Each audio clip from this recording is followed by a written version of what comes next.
Hey, what's going on, guys? Welcome back to Brass Monkey X, and welcome to part 3 of building a picnic table. So check it out, guys. As you can see, the base has been painted. We got 2 coats of paint on the whole base, so that's ready to go. We can go ahead and install the top now. So I ran to the lumber yard. What I'm going to be doing is using 1x8s. So I picked up 5 1x8x12s for the top. And I wanted to do 5/4, but it was a little too expensive, so I went with the 1x instead. Now I picked up 12 footers, and as you remember, our table is only 10 foot 3 inches, but I picked up the 12 footers because I want to do a little bit of an overhang here. So I measured that. I like the look of about 2 inches there on either side. So with the frame of the table being 10 foot 3 inches, if I want a 2-inch overhang on either end, we're going to cut all these boards to length. We're going to cut them to 10 foot 7 inches. Okay. Now, I laid out my boards on top first to figure out which one I want in each spot to see where they fit together properly, because some of them have a little bit of a bow or a little bit of a crown in them. So I laid them all out to figure out where I wanted to put them. So I got that figured out. I know which one I want in each position. And then what I'm going to do here with the middle piece, the one with the coolers in the middle. So what I'm doing with that is I got really lucky, and apparently these 1x8s are exactly the right size I need to cover that up. You could see there's a little bit of a gap there, but when I get this all adjusted, it should be fine. But these 1x8s fit right over this perfect, so that when I want to pull those out, they're not hanging over.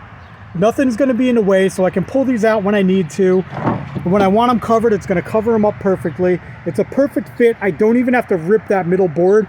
I got lucky. It may not work out the same way for you if you guys are working on this project. Again, I got lucky, and my planter boxes just happen to be the same width as the 1x8s. If not, you're going to have to rip it down. Just make sure you rip it down to the exact width of the planter box. Because if you rip it too much, there's going to be a little bit of a gap there, and it's going to be unsightly. You're not going to want that. It's not going to look good. But like I said, what I'm going to do is I'm going to get these all cut down to length, and then I'm going to go ahead and paint them up, because I want the underside to be coated before I put them on. So I'm going to get them all cut to length. I'm going to paint them, and then I'll come back and I'll show you guys where we're at.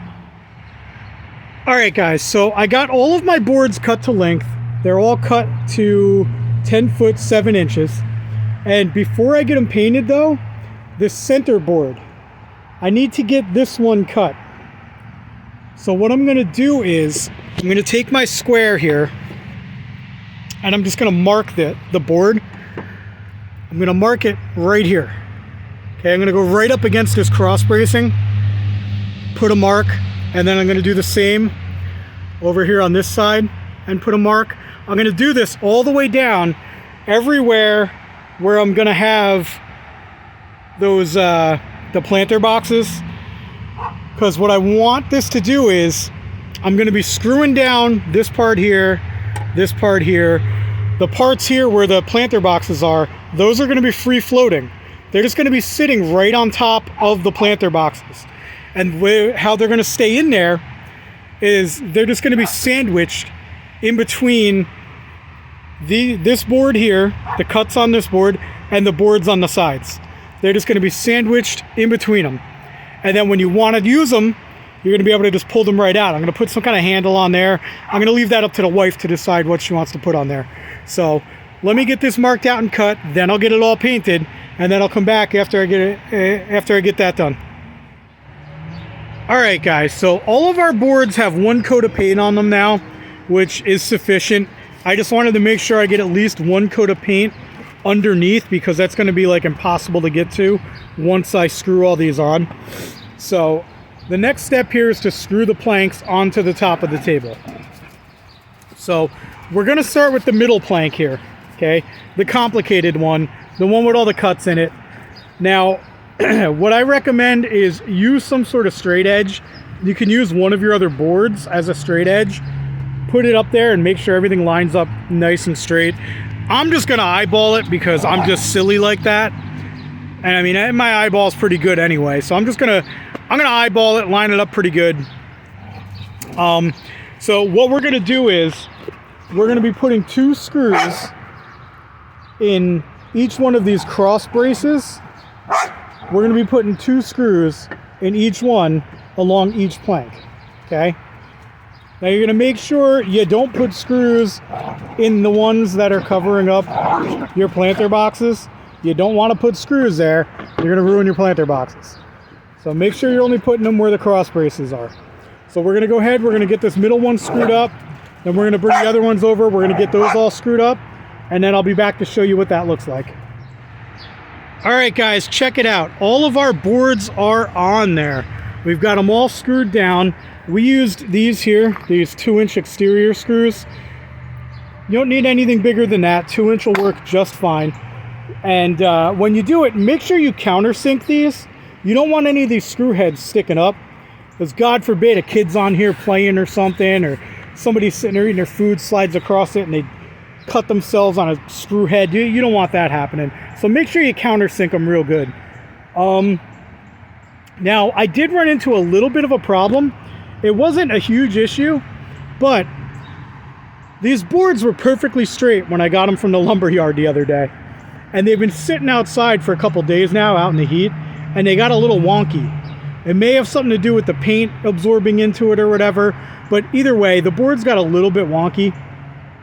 So what I had to do was, I had to use clamps and kind of clamp them together to keep them nice and straight, because like I would have one edge straight down here, and down on the other end, it would just be like sticking out.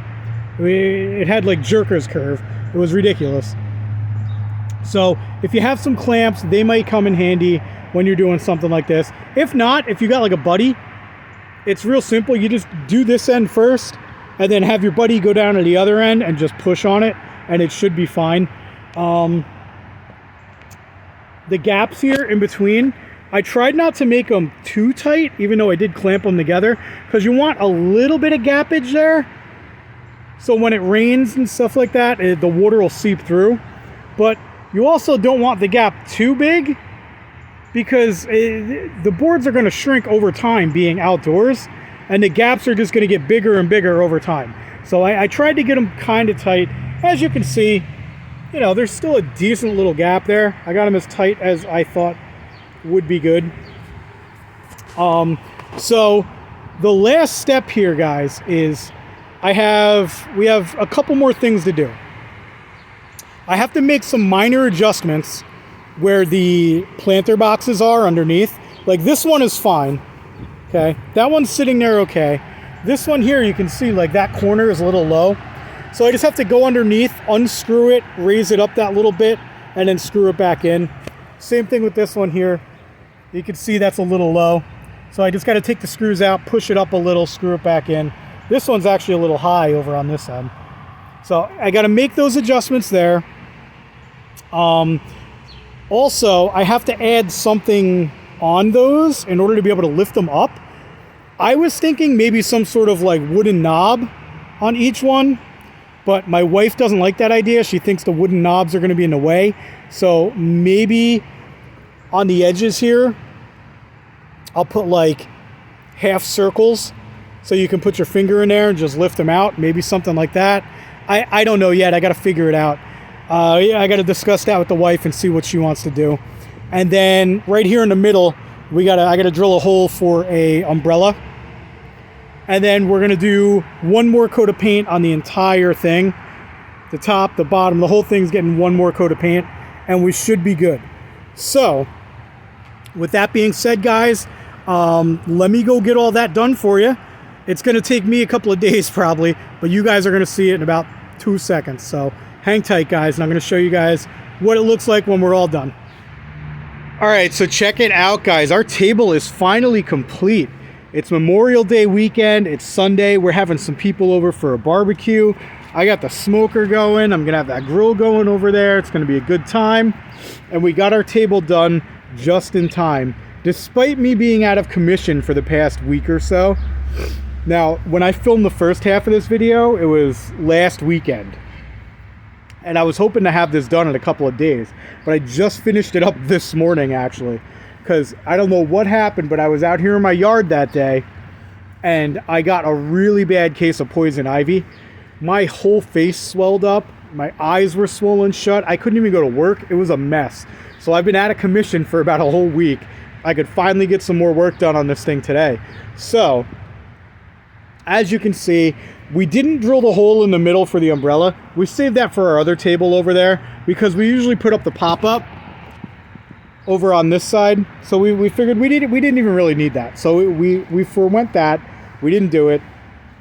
We ended up going with the knobs on the planks there that cover up the coolers. I like the look of the knobs. I really, it doesn't bother me at all because most of the time those are coming out anyway. As you can see, like I said, guys, I was out of commission for a week, so these do need one more coat of paint, and I got to paint the knobs too. So I just put the knobs on this morning. But I mean, I did level everything out. Remember I told you it was a little out of whack? So these are now leveled. They pull right out just like that. They pop right back in. I'm in the process of filling them up now. You put your ice in there. You put your drinks in there. It takes about half a bag of ice. I don't know how long it's going to last because it's not like insulated or anything, but we're going to go ahead and get these all filled up for our guests. Throw some drinks in there. It'll be a good time. But yeah, let me come down here and get you a nice long shot of the table. Awesome. I think it turned out great. I couldn't be happier with it. It's going to serve its purpose. It's just a picnic table, you know. So, if you guys stay tuned, obviously I'm going to need some benches for this. For now, we're just going to be using folding chairs. But if you stay tuned, I'm going to be building the benches for this. I'm going to be building 4 benches. I'm going to be building one here, and 2 for the other side. So 4 benches coming up. I'm going to show you guys how to do a nice, simple, easy bench build to go with your picnic table. So thanks for tuning in, guys. I really appreciate it. This has been a really fun build.